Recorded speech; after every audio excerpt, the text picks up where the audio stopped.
Cocoan's perspective. The vote is tomorrow. That knowledge gnaws at my insides like a gut parasite. Not that I'd be here to make the comparison if I ever actually had one to compare it to. I look over to where my brood husband engages in animated conversation with several Terran attendees of this gathering.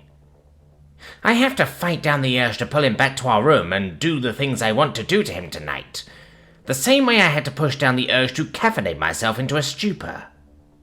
I must think of tomorrow as a battle.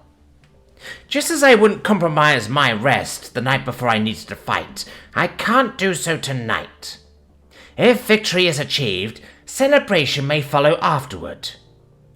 Weaver, let victory be achieved. You look nervous, Your Majesty, comes the warm, deep voice of a man speaking a Terran language approaching me. I turn to see the wide, smiling lips of Nadum Lima Rain. Representative, I acknowledge. He chuckles and waves his hand, inviting, Nadum, please. Then, Cocoan, please, I answer. All right then, Cocoan. He smiles, seating himself in a chair that's configured to support his species' backs beside the ottoman I'm straddling, at the edge of this ODR lounge room. You're nervous, aren't you? Not intoning it as a question. I am, I admit. Is that unexpected? Slightly defensively. No, it's entirely expected. But, borrowing one of my wife's favorite phrases, to worry only makes you suffer twice. I chuckle. Quite the carefree philosophy. It is, he concedes, looking over to where the woman is completely oblivious to our attention, all the love in the Weaver's creation etched into his face. But it's hard to deny the merit of it. A life could quite easily be entirely wasted on worrying about what will be and regretting what was. Here and now is the only place where we exist, and it always will be. Or to put it in the words of a certain cartoon tortoise, yesterday is history, tomorrow is a mystery, but today is a gift. That's why they call it the present. I don't believe I've seen this cartoon, nor does that wordplay translate particularly well into Vrakhandic, nor do I know what a tortoise is. But I appreciate the words of wisdom nevertheless, I chuckle. Perhaps let me give you a more tangible reason not to worry, Cocoan, he continues warmly. Look around this room. What's the most common species here? I do so. Humans. Yes. And what kind of human? What lineage, I mean? I struggle to recall the name of the most common variety of their species for a moment before... Sapiens, right? Indeed. Now allow me to explain why you have no need to worry. They like you, Cocoan. They like the Vrakhand and they like the twig. You and Vig have already become a viral Galnet sensation in the UTC. They cannot get enough of you. Confused, I ask, are you saying that other Terrans don't like us? That you don't? The purple-eyed man smiles and shakes his head, while waving his long-fingered hand to negate. Not at all. We like you too. That fact is just not as relevant as the fact that the sapiens like you. Because of their numbers? I suggest. He rolls his shoulders in a way that is translated as non-committal disagreement before answering. The fact that, even without the 3% of non-sapiens Terrans, they're the most popular species in the galaxy, certainly doesn't hurt, but no, not their numbers. Why then? He beams broadly. Their defining trait, Cocoan. The thing that separates them not only from Garden Worlders, but also from other Terrans, and, though it remains to be seen, I guess you and the twig too. The sapiens' greatest blessing and most insidious curse. And what's that? I ask, humoring the theatrics. They are voracious, Cocoan. They are absolutely insatiable. They are the only human lineage that had the privilege of naming themselves, but I must say I think they did a poor job. Homo appetens, Homo avidus, or my personal preference, Homo vorax, would all be far more fitting for them. They're certainly not stupid, but their veracity, their eagerness and their desire are, in my view, more characteristic traits than their knowledge. So, it's just greed then, I ask, rather disappointed by the notion that they only want us among the stars to be exploited. They most certainly can be greedy. That is the cursed side of their veracity. However much they currently have, they will not be satisfied. That greed is the reason they invented feudalism, slavery, capitalism, and had such difficulty getting socialism to work. They simply couldn't figure out a way to engineer around their own natural proclivity to want more than they currently have, or the willingness of at least some of them to resort to corruption to get it. Though the persistent sabotaging efforts of the state's empire certainly did not help in that regard. No amount of wealth, power, or fame will fill that insatiable pit inside them. You could place the entire universe in their hands and it would not satisfy them. They killed off the overwhelming majority of the Earth's megafauna with weapons of wood, stone, and bone, just to feed themselves and just because they could. Around the turn of the last millennium, they knowingly almost killed our planet, along with themselves, simply because it wasn't enough for them. Though I must insist that, when I say my wife's kind of voracious, it is with all possible love, because the other side of that curse is, as I said, a blessing. I fail to see how the other side of this curse could possibly be a blessing, I observe. With a knowing smile, he explains. Well, it's quite simply that this restless hunger of theirs is not limited to the domains of wealth, resources, power, or fame. It extends to everything. Everything? Such as what? I ask, perplexed. Everything such as everything, he proclaims. Friendship, family, companionship, adventure, experiences, exploration, knowledge, understanding, insight, achievement, beauty, love. You name it, they want more of it. They conquered the earth in their quest to see what was over the horizon. They became the first land animal to reach every inhabitable continent, their feet being the first of any known hominin to reach half of them. Or 4 out of the 7, if you go by the 7-continent model. Throughout their history, they have repeatedly gone to places where they knew they very well may die, just to see what was there. When those they sent did die, their solution was to send more people until someone was able to make it back to them with recommendations for how the next expedition might be made more survivable. After leaving our system, they conquered an unprecedented 300-plus planets with no outside assistance, and they did so simply to see what was there. To see all the more that space had to offer, finding to their immense disappointment that it seemed shockingly devoid of other people to make friends with. Of course, they had us, their cousins, but of course we couldn't be enough for them. In their quest to increase their companionship, they uplifted all the animals they ethically could to bioengineered sapiens and created sentient AI to befriend. Then came the war, and, with some unfortunate exceptions, we, mostly they, managed to prosecute it humanely enough that the GU finally capitulated and allowed them in. Allowed them access to a galaxy full of future friends to make. All this is to say, Kukoan, that you don't need to worry. When sapiens want something enough, they're going to get it. It's only a matter of time it takes them to devise the means of breaking the universe sufficiently to do so. And right now, what they're crying out for is the Vrackhand and the Twig. They want your friendship, and even if we are defeated tomorrow, it will not end there. They will have your friendship, and there isn't a thing you can do to stop them. Resistance is futile. Ending with a wiry smirk. I frown, thinking about that for a few moments before asking, and what is it that makes you assign this veracity as specifically a sapiens trait and not a human one, Nadum? Let me show you. He smiles, reaching a spindly hand to his side to put a low table between us. He retrieves his hollow from his pocket and places it down before bidding, Hollow, show me a blank Mercator projection map of planet Earth on the table. Land represented in green, water in blue, and permanent ice caps in white.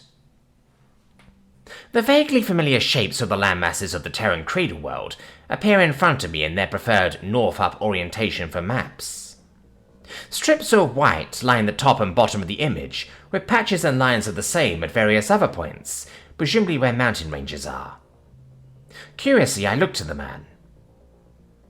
Still addressing his hollow, he instructs, Shift the Americas to the east and show it as it was 290,000 years before present. The set of tall, thin continents, traditionally represented on the left of the map, jumps over to the right. The green expands moderately, at the blue's expense, and the white expands at both the blue and green's expense.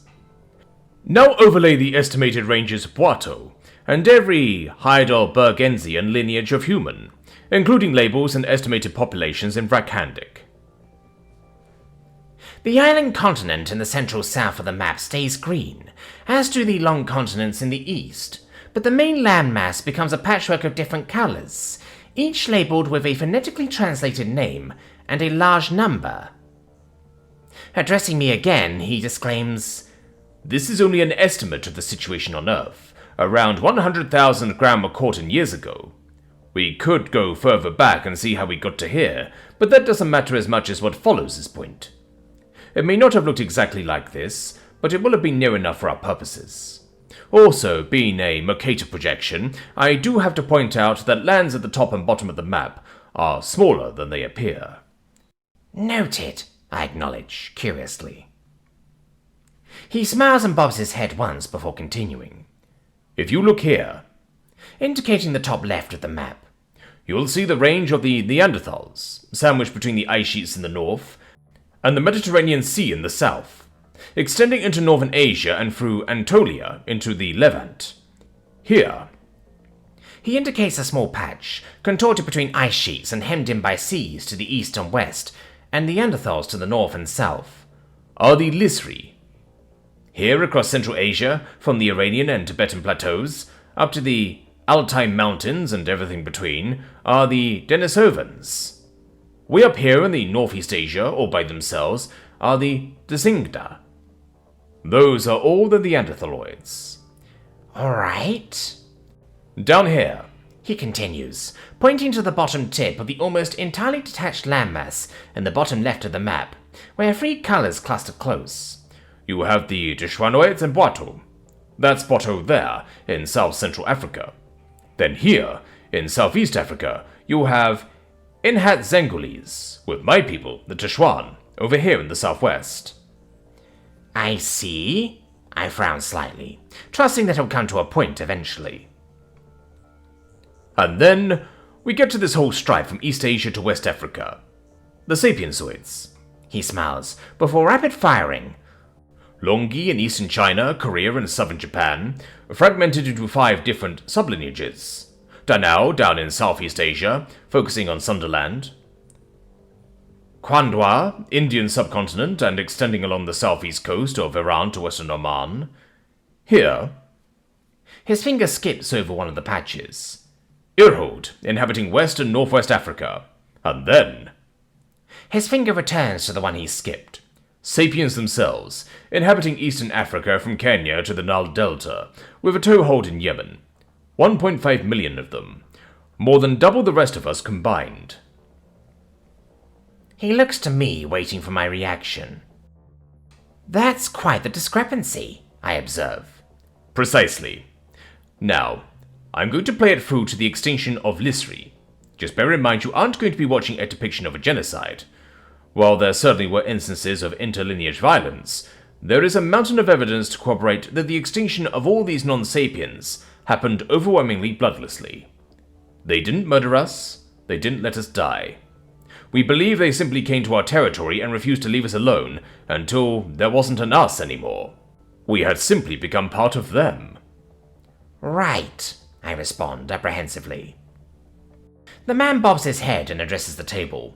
"Hollow, drop the labels and show how these ranges change from this point to 18,000 years ago, at a rate of 10,000 years per second." The writing vanishes and I watch as the colours jostle slightly. 5 seconds pass without much happening until, very quickly, the Sapiens range pours south. 4 more seconds and the ranges of Boito and the Tshwanoids are simply gone, enveloped and subsumed into that of the Sapiens. At the same time they move west and, before I know it, the entirety of that mostly detached landmass in the southwest of the map has become Sapiens territory. The seas rise and fall, and the ice expands and contracts a few times, as nothing much happens for around 9 more seconds, The sapiens range only silently and tentatively, expanding their 2 toe holes on the main landmass. The patch in the far northeast vanishes. That certainly seems like it can't have had anything to do with the sapiens at this point. Then, all in the course of 3 seconds, they tear across the southern coast and quickly incorporate the territories of, if I correctly recall, Khandwa, Danao, and Longi into their own. Another 2 seconds and they cross the sea to start colonizing that previously uninhabited island continent. All at once they sweep through the 2 major remaining ranges and cross into the long and thin continents. For the final 2 seconds, the only colour on the map besides those of water, ice, undiscovered islands and sapiens is that minuscule patch wedged between the 2 inland seas. Then, at last, it too blinks out, the lands of Earth now belonging solely to the sapiens. That was... Alarming? Suggests the man with a mirthful smile. Yes, I exclaim. Even if you say it was peaceful, that was...